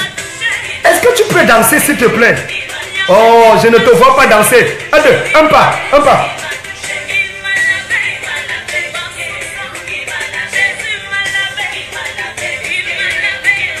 Et c'est ça. Quelle est la troisième chose? Oh my God, merci Seigneur. Non, il est puissant. On sait déjà ça, ma soeur. Donc la troisième chose, donc la première chose, c'est croire la prophétie. La deuxième chose, c'est quoi? C'est corriger ton langage. La troisième chose, c'est nourrir la prophétie par la louange et l'adoration. La quatrième et l'avant-dernière chose, lorsque tu attends la prophétie, une promesse de Dieu a été donnée, une grâce a été libérée, mais tu attends, ça ne se réalise pas. Tu vois, tu cherches, ça ne se manifeste pas. La quatrième chose que tu dois faire, c'est d'ajuster tes relations. Ajuste tes relations. Oh, ça c'est très très important. Parce qu'il y a des gens qui ont ce que j'appelle la malédiction contagieuse. La malédiction contagieuse, c'est un genre de malédiction. Que quand quelqu'un il marche avec toi, même si tu étais béni, ça te contamine. Les problèmes sont arrivés dans ta vie. Dieu t'abandonne, ne te parle plus. Je vous donne un cas. L'autre. Dieu a parlé à Abraham à l'autre, Genèse chapitre 12. L'autre a pris Abraham, il est parti avec lui. Pendant 14 ans, Dieu n'a plus parlé à Abraham. 14, le père de la foi. Dieu ne lui parlait plus. Parce que l'autre était avec lui. Lorsque Abraham et l'autre se sont séparés, à ce moment-là, Dieu a encore recommencé à parler à Abraham. Pourquoi? Il y a des prophéties qui ne se réaliseront que lorsque tu vas te séparer de certaines personnes. Il y a des gens qui portent la poisse. Ils ont un parfum de rejet, un parfum d'abomination. Ils entrent dans ton foyer, tout ce gars, ton mari ne t'aime plus, tes affaires ne marchent plus. Ils entrent dans ta vie, tout devient une catastrophe. Ma soeur, ne les convertis pas, mets-les hors de ton bateau. Jonas, parce qu'il fuyait Dieu, était un poison pour les destinées des gens. Méfie-toi des gens qui fuient Dieu. Oh, méfie-toi des gens qui fuient Dieu. Sépare-toi de ce genre de personnes. Des gens qui se rebellent contre Dieu, qui se rebellent contre l'autorité de Dieu. Parce qu'ils veulent commencer leur propre chose. Parce qu'ils veulent faire leur propre chose. Méfie-toi. Sans la bénédiction de Dieu ou la bénédiction de leur leader. Ah, quand je parle comme ça, les gens là, ajuste tes relations. Parfois, ne te fâche pas quand certaines personnes parlent. Dieu veut te séparer de certaines personnes. Parce que la séparation est la mère de la distinction. Qu'est-ce que j'ai dit? La séparation est la mère de la distinction. Il n'y a pas de distinction sans séparation. C'est la qualité de la séparation qui détermine la qualité de la distinction. Cabré, unde, labo, zagada, braga, zagada. Ajuste tes relations. Ne marche pas avec n'importe qui. Quand Marie est devenue enceinte, elle a laissé toutes les femmes enceintes qu'il y avait à Nazareth, à Bethléem. Elle a laissé toutes les femmes enceintes qu'il y avait. Elle a voyagé une longue distance pour aller voir Élisabeth. Pourquoi? Parce que la grossesse qu'elle avait est la même type de grossesse que Élisabeth avait. Un miracle de Dieu. Or, tu dois marcher avec les gens qui te ressemblent, qui ressemblent à ta vision. Les gens qui ressemblent à là où tu veux aller. Si tu aimes la prospérité, ne marche pas avec les gens qui croient à la pauvreté, mon frère. Laisse-les marcher entre eux, ceux qui croient à la pauvreté. Sinon, tu ne vas jamais évoluer. Si tu veux te marier, tous tes amis sont célibataires, tu vas te marier comment? Non, mais soyons sérieux. Si tu veux te marier, commence à bâtir la somme et à célébrer les gens qui sont mariés. Assiste au mariage des autres. Et Dieu va le faire dans ta vie. Tu veux qu'on te serve dans le ministère? Toi, tu as servi qui dans le ministère? Oh, tu veux qu'on te fasse voyager? Tu as fait voyager qui? Tu veux construire ta maison? Tu as aidé qui à construire sa maison? Toutes ces choses sont des révélations d'une dangerosité terrible. Donc, la quatrième chose pour chacun la prophétie, pour que ce que je dois faire, c'est la prophétie tard, eh bien, je dois ajuster mes relations. Parce que plus parfois, il y a des personnes qui sont un obstacle pour la manifestation de ma prophétie. Je dois me séparer de ces personnes afin de voir Dieu se manifester. Et la dernière chose, cinquième, augmente ton zèle et ton service à la maison de Dieu. Sois plus engagé, plus déterminé à servir Dieu. Parce que la prophétie ne viendra jamais te trouver passif. Elle va partir. Elle doit te trouver en train de faire quelque chose. Lorsque Zacharie était hors du temple, on ne l'avait pas appelé à servir. Son miracle n'était pas arrivé. Il a toujours un enfant. Peut-être qu'il était juste, il était puis, il était seul, mais rien. Mais lorsqu'il a entré pour faire le sacrifice, pour servir vous, l'ange est venu dire ta prière était exaucée. Frère, Zacharie ne priait pas. Il allait demander à l'ange quelle prière. Parce qu'à ce moment, Zacharie ne priait plus pour un enfant. Preuve, c'est qu'après il a même douté quand on lui a expliqué. Numéro 2, quand il est entré là-bas, c'était pour servir, c'était pas pour prier. Donc l'ange vient de dire qu'il a prié, ça veut dire que quoi? Quand il a de cela 20 ans, 30 ans, quand il priait, Dieu avait déjà exaucé. Mais Dieu l'attendait quelque part pour que la prière là soit exaucée. Donc quand il a entré pour servir, selon la coutume, selon son temps et selon son âge et sa classe, l'ange lui a dit, c'est ça que j'attendais depuis pour que ta prophétie se réalise. L'enfant va voir le jour. Le service à Dieu, le service dans la maison de Dieu est capable de pouvoir accomplir, prolonger, nourrir l'exaucement de ta prophétie. Ne reste jamais sans rien faire, tu attends la prophétie. Tu vas mourir sans rien voir. Apprends à servir un homme de Dieu aussi. Connecte-toi à la grâce. Qu'est-ce que tu fais dans ton assemblée? Quel est ton rôle? Tu joues quoi? Ne sois pas seulement quelqu'un qui vient s'asseoir pour suivre les bancs et sur le message. Dès qu'on dit Amen, il sort, il part. Non, tu fais quoi? Tu chantes à la chorale. Tu es dans le protocole ici. Sois engagé dans la maison de Dieu. Quelle que soit l'église où tu vas, fais quelque chose dans cette église. Sois déterminé, ne sois pas passif. Sinon, tu vas attendre longtemps pour voir ta prophétie se réaliser.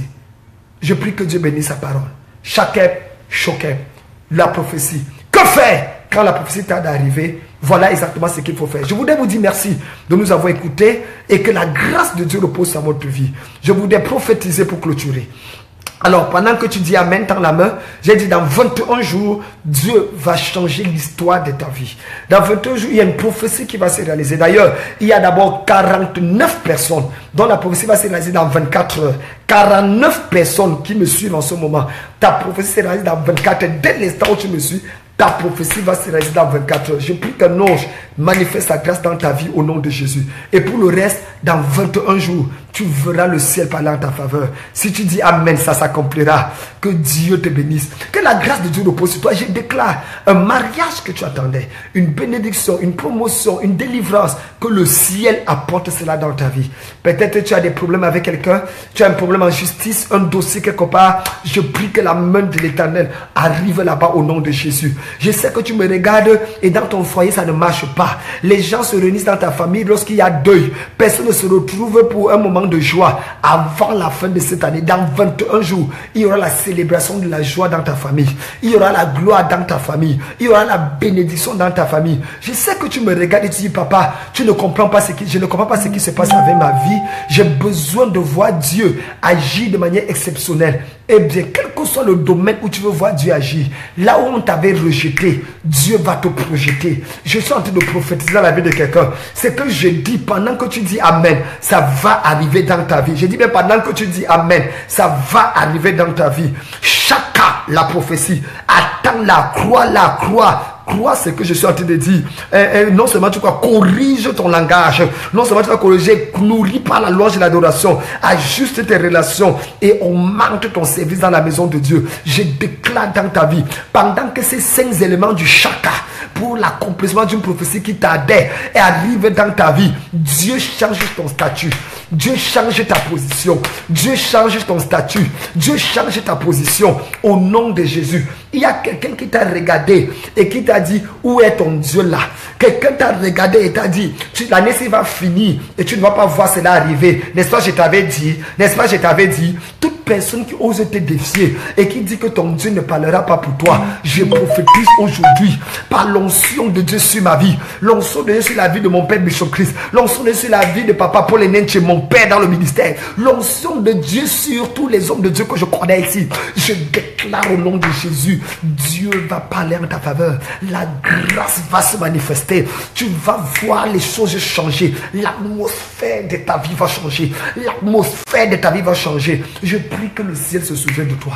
Je prie que le ciel se souvienne de toi. Je prie que le ciel se souvienne de toi. Qui a dit que tu vas mourir avant ton temps? Tu n'enterres personne cette année.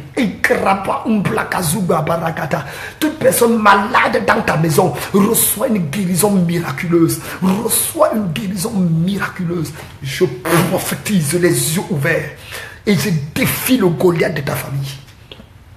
Je défie le Goliath de ta famille. Qui est cet incirconcis de Philistins qui a dit pendant 40 jours, tu attends la victoire, tu ne vois pas?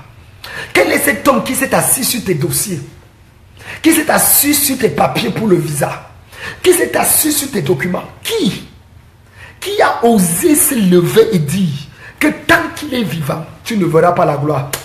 Dans 21 jours, sa tête sera dans ta gibecière. Oh my God. J'ai dit sa tête sera dans ta gibecière. Abrigozi plakaka, inkrokoko, mlaya, imbra, inkoka. Sa tête sera dans ta gibecière. Au nom de Jésus de Nazareth, je déclare dans ta vie, c'est ta saison d'avoir un chant nouveau. Tu as longtemps suivi le témoignage des gens. Dimanche prochain, tu prends le micro dans ton église, tu vas témoigner. Quand je parle, les gens croient que tu vas, te dire dimanche prochain, tu vas témoigner. Je vois 72 personnes. Tu vas témoigner. Pendant que tu écoutes cette parole, reçois cela. J'attache, je scelle ça dans ta vie. Au nom de Jésus. Qui a dit que tu n'auras pas ta part d'enfant? Qui a dit que tu ne porteras pas ton enfant? Que Dieu punisse le diable. La femme stérile va enfanter cette fois. Reçois ton bébé miracle. Au nom de Jésus-Christ. Qui s'est levé et a dit que tu ne vas pas faire sourd. Regarde, je veux parler à une personne ici. Ta mère a souffert pour toi. Et dans ton cœur, tu as le désir de voir ta mère Pardon, il y a quelqu'un qui m'écoute. Tu dis à Dieu, si tu me bénis, je vais faire du bien à cette femme. Je veux te parler à toi là qui m'écoute. Ta mère, ta mère a tellement fait des choses pour toi. Aujourd'hui, je prie que ce que tu as demandé à Dieu là, qu'il te l'accorde. Afin que tu puisses apporter le bonheur à ta mère. Je déclare dans ta vie qu'un ange va localiser ta mère par son nom. Par son nom. Et qu'à cause de toi, ta mère se réjouisse d'avoir accouché un enfant comme toi. Dans chaque famille, il y a un enfant qui change l'histoire de la famille. Ta part de la famille, c'est qui? Dans chaque famille, il y a un enfant. Dans la famille de Eto, il y avait Samuel Eto fils. Dans la famille de Dibango, il y a Manu Dibango. Dans la famille de Bona, il y a Richard Bona. Dans la famille de Nunga, il y a Kamdem Nunga Djonodor. Dans la famille de Mbiambim Vondor, il y a Paul Bia. Dans la famille de Chantal, il y a Chantal Bia. Il y a quelqu'un qui doit changer la famille, l'histoire de ta famille. Pourquoi toi tu es là? Dans la famille d'Obama, il y avait Barack Obama. Dans la famille Trump, il y avait Donald Trump. Dans la famille de Bolt, il y a Usain Bolt. Dans la famille de Messi, il y a Lionel Messi. Dans la famille, je voulais que je vous cite des exemples. Toi, tu fais quoi là? Dans la famille Dangote, il y avait Dangote. Toi, tu es où? Je place l'étoile de Joseph sur ta vie. Oh, ça c'est fort. Toi, amen. Je sens qu'il y a l'onction sur moi. Je place l'étoile de Joseph sur ta vie. Je place l'étoile de Joseph sur ta vie. L'étoile de Joseph, c'est l'étoile qui te permet de donner un nom à ta famille. Joseph est avancé en Égypte pour préserver Israël de la famine qui devait secourir dans tout le monde entier et permettre que la race de Dieu ne s'éteigne pas. Tu vas dévancer ta famille. Tu seras tellement béni, pas pour toi-même, parce que tu vas sauver des gens dans 5 ans, dans 10 ans, afin de les épargner d'une catastrophe qui devait arriver dans leur vie. Oh my God. C'est ça l'étoile de Joseph. C'est une étoile de prospérité, de provision surnaturelle dans le but d'aider toute une nation, d'aider toute une famille, d'aider tout un village, d'aider tout un clan. Est-ce que tu sais que tu ne vas pas mourir sans qu'une rue de ton pays porte ton nom? Oh my God, je ne sais pas à qui je parle. Tu ne vas pas mourir sans qu'une rue de ton pays porte ton nom. On va appeler une rue, la rue Kamdem Djonodor. On va appeler la rue de ton nom. On va mettre ça. La rue Raoul Goumelek. Quel est ton nom? Quel est ton nom? Donne-moi ton nom. Pendant que je prononce un bâtiment, tu ne meurs pas sans laisser les traces dans ton pays. La rue Gladys Sodofia. La rue Juan Massan. Kakakabre Gazouya. Une rue comme ça en Haïti au Canada. Avec ton nom dessus. La rue de qui? Oret Renault Robot. La rue Ingrid Marie Kameni Cabré Gozia. Mets ton nom, je ne vois pas encore ton nom. Une rue va porter ton nom. Ça veut dire que tu auras tellement fait du bien à ta génération qu'avant de partir au retrouver Jésus au ciel, sur la terre, on parlera toujours de ce que Dieu a fait pour toi. Ça, c'est quelle histoire? La rue Belinda Babila. Oh, elle n'a pas dit amen. Cabré Gazouya. Mets ton nom. La rue Isaac, Béni Isaac. Cette rue portera. Je suis en train de prophétiser. Mets ton nom, écris vite ton nom avant que je le clôture. La rue Bilon Martin, Cabré Gouzi Imblakaza, Ibroko Chaka Brakata. La rue qui, où est l'autre rue? La rue Aimé Obiyo, Kabinadou Gouzi Yabara. Mon frère, tu n'es pas né pour mourir comme la poule le 24 décembre qui attend le jour de Noël. Tu n'es pas né pour mourir comme un mouton le jour du Ramadan. Une rue portera ton nom. La rue Karine Phillips à Kakabra. Ça sonne, ça c'est une rue même avec un boulevard. Boulevard Karine Phillips. Ça c'est la rue Enoch au Burkina. Comme il y a Thomas Sankara. La rue Enoch du Burkina. Cabré Gouzi Yabara. Tatiana Perrier. Chimbre, la rue Perrier. Il y a déjà une marque qui porte ton nom, ma fille. La rue Perrier. Ça va porter ton nom au nom de Jésus. La rue Telanunga Gilbert. Chilo, il est en train de regarder là. Kabrigouzia Baraba Lakada. Je prophétise. Écoute-moi bien. Pardon. La prophétie là va se réaliser. Dieu ne peut pas te déshonorer. Tu n'as pas passé tout ton temps à servir Dieu. à te sacrifier comme tu le fais pour rester là où tu es. Non. Écoute-moi. Dieu va changer ta vie. Il va changer ton statut. Quand la prophétie t'a d'arriver, qu'est-ce qu'il faut faire? Chacun la prophétie. Et il y a 5 choses dans chacun la prophétie. Et la gloire se manifeste. Que Dieu bénisse sa parole. Que Dieu vous bénisse, vous qui nous suivez à la radio. Que Dieu bénisse ceux qui nous suivent à la télévision. Que Dieu bénisse ceux qui nous suivent en direct. Rendez-vous demain, même heure, pour un autre message qui va bouleverser votre vie. Je vous aime de tout mon cœur. Amen.